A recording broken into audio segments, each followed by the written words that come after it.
Today is a really special day. I drove from Olympia, Washington all the way to Canada's beautiful British Columbia. The purpose was to demo a bike that really caught my interest, the Knolly Chilcotin 155.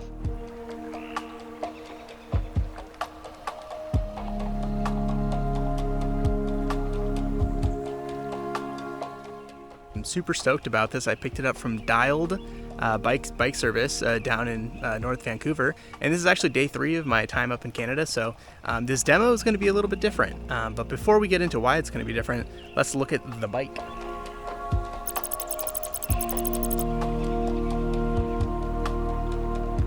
Yeah, so I think the big reason why this is going to be different is because I've already done 2 3,000 feet elevation days out in Canada, and so I'm already pretty tired, and I kind of set it up this way for a reason. See, my next do-it-all bike, I know it's going to be able to handle the steepest, chunkiest trails I can throw at it, but what I really want to gauge is smiles on the chill stuff. Still bedding in the brakes a little bit, and I also apologize there's no mud guard.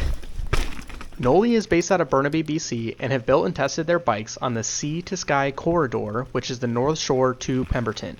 One of my favorite mountain bike content creators is Vancan, and he's been riding for Knolly for several years now.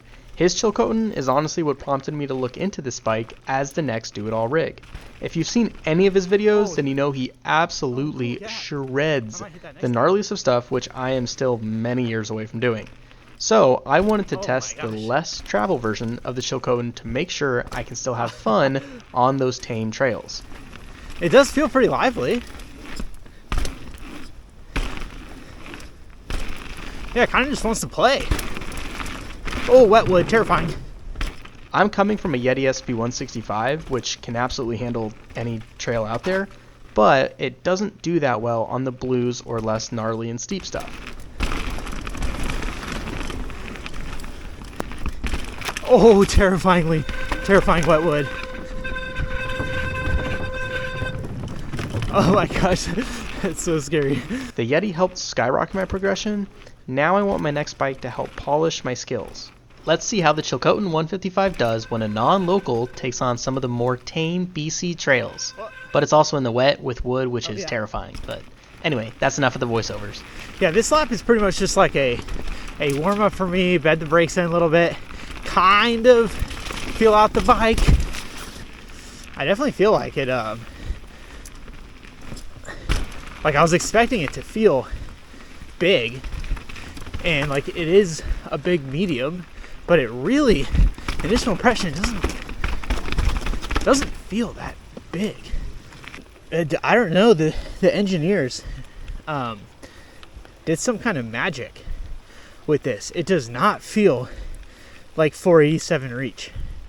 Not quite sure why that is, but yeah, initial impression doesn't feel big. Feels like it fits really well. Another thing that's just like I'm blown away with Canada trails is just the attention to detail they put into some of these like features. They just build them. There's like a very specific style to the shore. Yeah, never done floppy bunny before. The entrance is gonna be super slick, but I think it'll be okay. Oh yeah. Oh my gosh.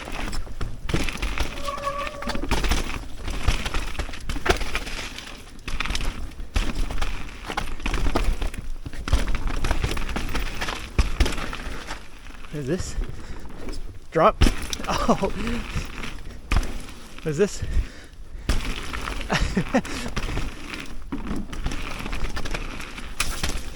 Wow, this bike does like to romp, I'll tell you that. Oh, wetwood.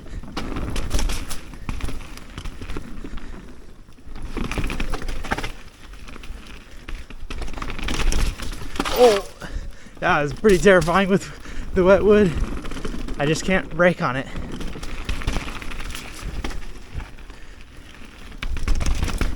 Yeah, the chunk is just like not chunk with this bike. It's actually kind of crazy, the kinematics. Like, I'm just picturing it also with the coil. Ooh. it would be a true romp fest. Ooh, buddy, there. Wow, that's looking excellent. Go right over the bridge. Right over. Down it. Perfect. One. Thank you.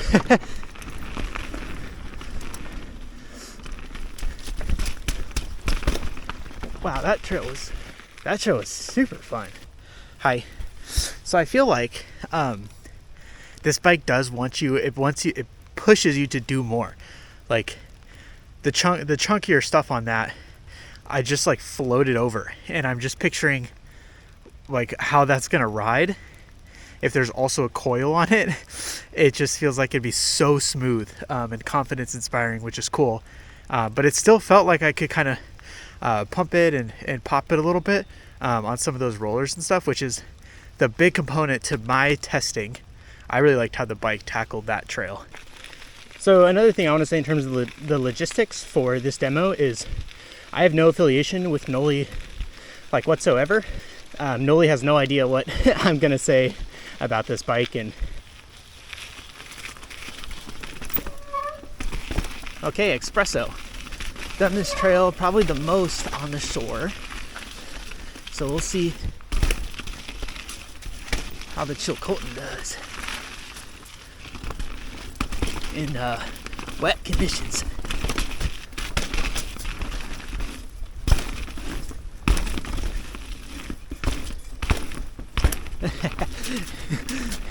Oh, he's just jumping around.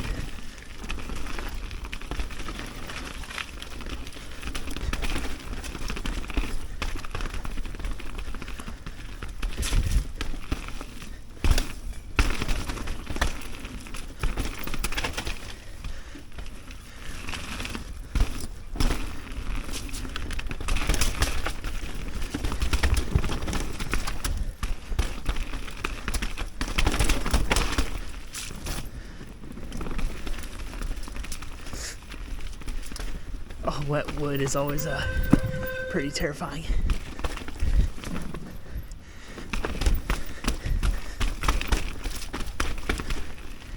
Yeah, I'm gonna go super slow down this. Just because wet wood. Wet wood. I might give these people some room too.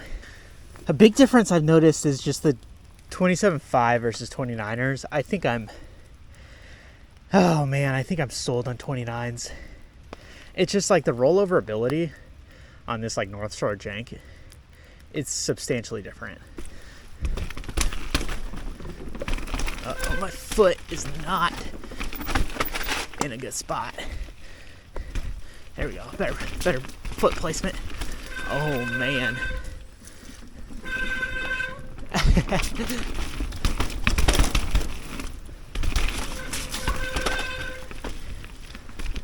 Uh-oh. We're doing it. It's just the skinny again.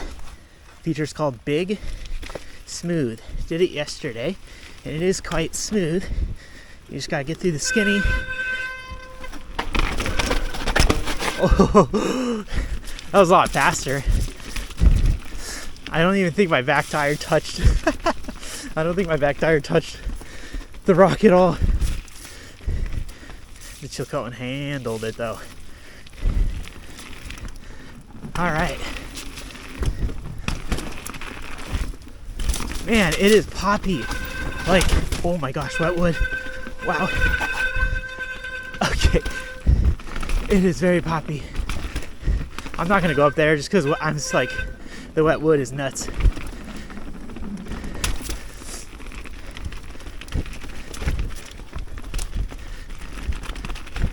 Skinny? Nope.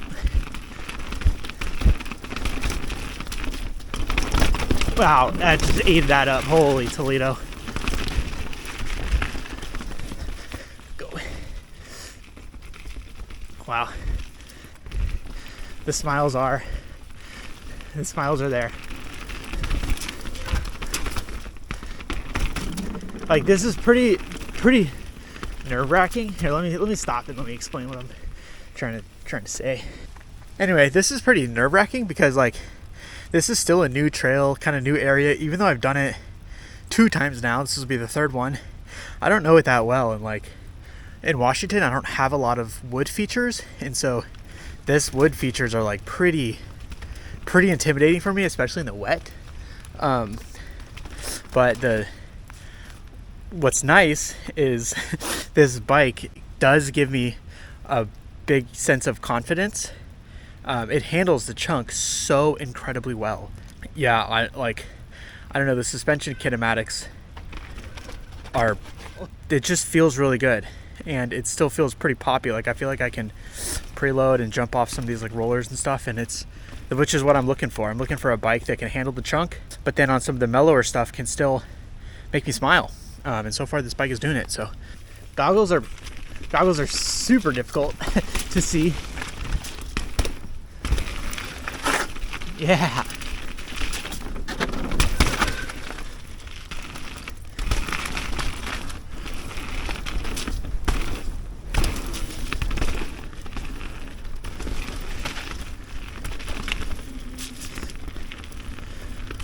Oh.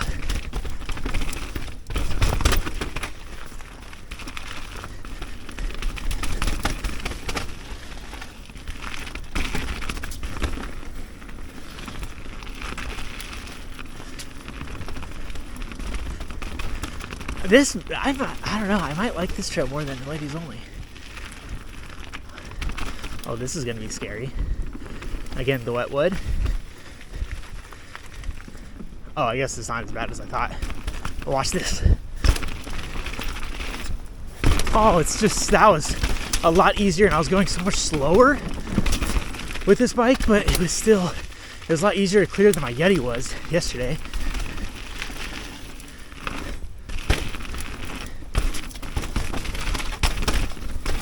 Oh man.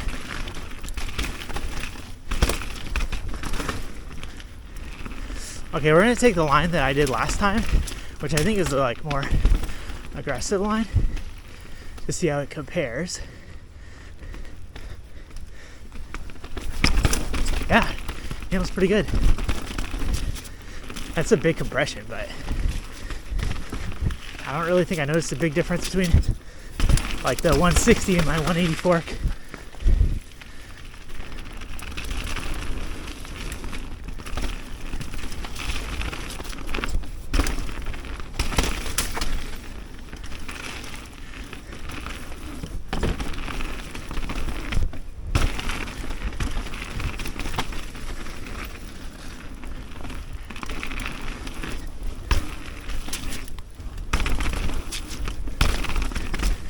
Nice. It's espresso. Oh, that was super fun on this bike. Yeah, okay, so a little comparison between the Yeti on espresso and the Chilcotin on espresso. I don't know, the 29er, the suspension kinematics, even though the Yeti has more travel and a coil, I almost felt like the Chilcotin was hugging the ground more when I needed it to. Wow, but then on like there's like little lips and stuff throughout the trail, I felt like I could just like pop it a lot more. Like it was easier to kind of get the back end off the ground, which doesn't make sense given that the Yeti's a full 27.5. Even in these like rainy conditions, I think I prefer the Chilcotin on that trail versus the Yeti. Big smooth, I hit faster, and I really don't even think my back tire hit the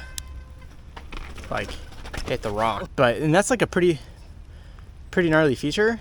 I had no issues even looking at it with this bike. You know, I knew I was going to pretty much do it, and that's just like I think the confidence that this bike instills. So yeah, so far Knolly's doing some really cool stuff with this bike. I'm enjoying it. I'm really enjoying it.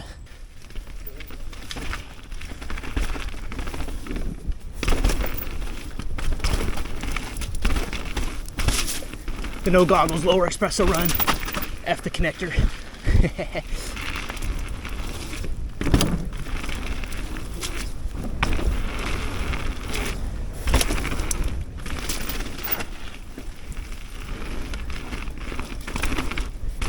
Oh, it is so hard to see without my goggles because they have the prescriptions in them.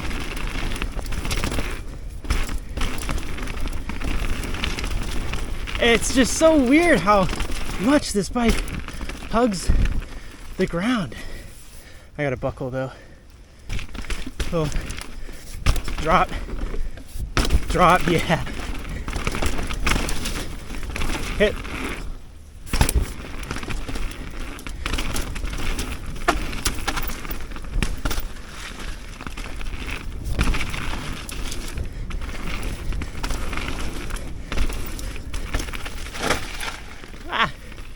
Let's go right. For a little wet wood. You.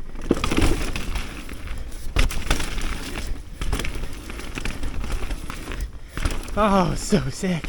I haven't done Pennzoil before.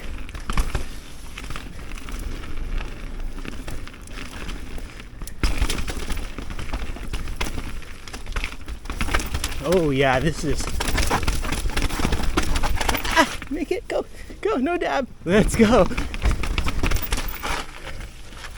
Oh, there's a black option.